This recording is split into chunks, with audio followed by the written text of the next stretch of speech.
Olá, hoje vamos olhar de perto a recente cúpula do Mercosul, que rolou lá em Buenos Aires agora, dia 3 de julho. Um encontro que, olha, deixou bem claras as diferenças de visão entre o presidente Lula, aqui do Brasil, e o Javier Milei, da Argentina. A gente se baseou em notícias do G1, CNN Brasil, Carta Capital, BBC News Brasil para entender melhor.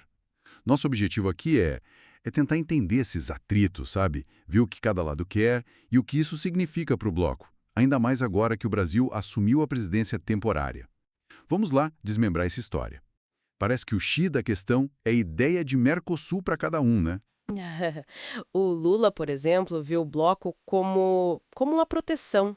Exato. Ele fala muito da tarifa externa comum, a TEC, sabe? Aquela taxa igual para importação de fora. Aham. Aí, pra ele, isso funciona como um escudo, tipo, pra proteger a gente de guerras comerciais alheias.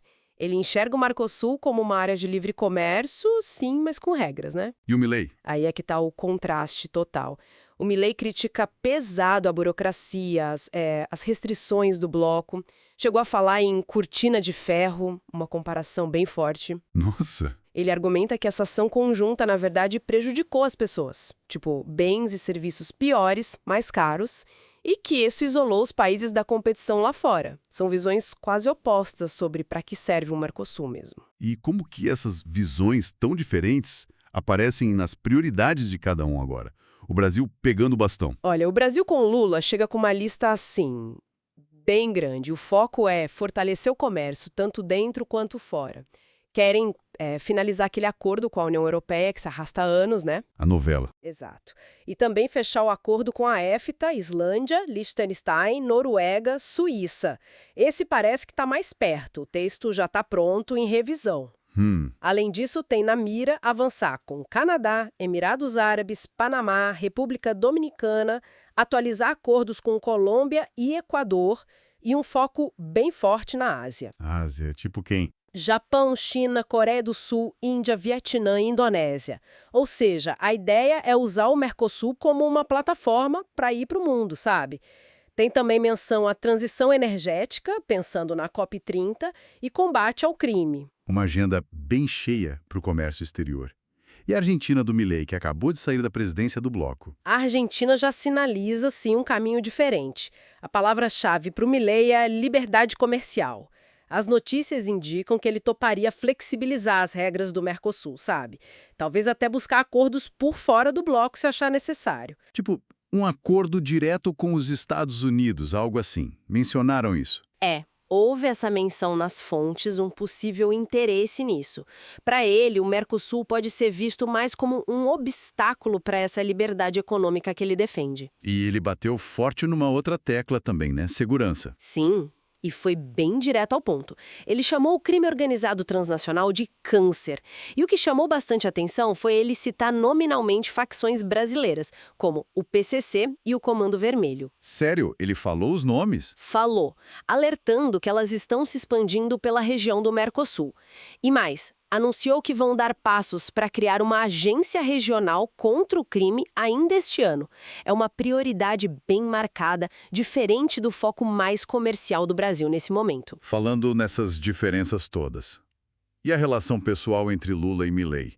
Pareceu meio gelada na cúpula, né? Pois é, foi a primeira vez que o Lula foi para a Argentina do Milei como presidente e não teve reunião só entre os dois. Eu vi isso. E o Lula se encontrou com a Cristina Kirchner, né? Que tá com restrições e tudo. Exatamente. Isso mostra o clima. Já vem desde a campanha eleitoral lá na Argentina, aquelas críticas de um lado e do outro, mas sabe como é, né? Uma coisa é a rusga ideológica, a política pessoal, outra é a necessidade pragmática. A vizinhança obriga, né? É, por aí. O comércio continua, a cooperação institucional em algumas áreas tem que andar. É aquela tensão desconfortável. A política está estremecida, mas os interesses nacionais e a interdependência forçam algum nível de convivência e trabalho conjunto. E no meio disso tudo temos esses acordos grandes sendo discutidos. O da EFTA se diz que está encaminhado, texto em revisão. Isso, esse parece ser uma vitória mais concreta para o bloco. Cria uma zona de livre comércio bem relevante, né? Quase 300 milhões de pessoas, um PIB combinado de mais de 4 trilhões de dólares. É significativo. E o da União Europeia? O Lula diz que está confiante em fechar até o fim do ano. Será que vai mesmo? Depois de tanto tempo? Olha, a confiança do Lula é um sinal político importante, claro. Mas os entraves são reais e antigos. A gente sabe da resistência da França, do setor agrícola europeu. Pois é, sempre emperra aí. Sempre. Seria, sem dúvida, a maior zona de livre comércio do mundo, um trunfo gigantesco para a visão do Lula para o Mercosul, mas o caminho ainda é bem complicado. A dúvida é se o bloco, com essas visões tão diferentes lá dentro, consegue mostrar uma frente unida para destravar isso. Então, para a gente amarrar as pontas, o cenário é esse. Uma divisão bem clara sobre o que o Mercosul deve ser. Proteção mútua para uns, restrição para outros. Uma troca de comando com agendas diferentes, o Brasil querendo usar o bloco para expandir comércio globalmente, a Argentina focando em liberalizar e na segurança. Exato. E, no meio disso, uma relação pessoal, digamos, complicada entre os dois principais líderes, mas que tem que conviver com a necessidade de cooperação prática. E agora? O que esperar? Pois é, essa é a grande questão que fica, né? Como o Mercosul vai lidar com essas forças tão contrárias puxando para lados diferentes? Será que dá para conciliar essa visão de integração mais forte que o Brasil defende com essa busca por mais flexibilidade, até individualismo da Argentina, e, ao mesmo tempo, tentar se fortalecer lá fora com novos acordos? Fica essa reflexão, né? Qual caminho vai prevalecer nos próximos meses, agora, sob a liderança brasileira? A força que une ou a que pode acabar puxando para fora do bloco? Vamos ter que acompanhar de perto.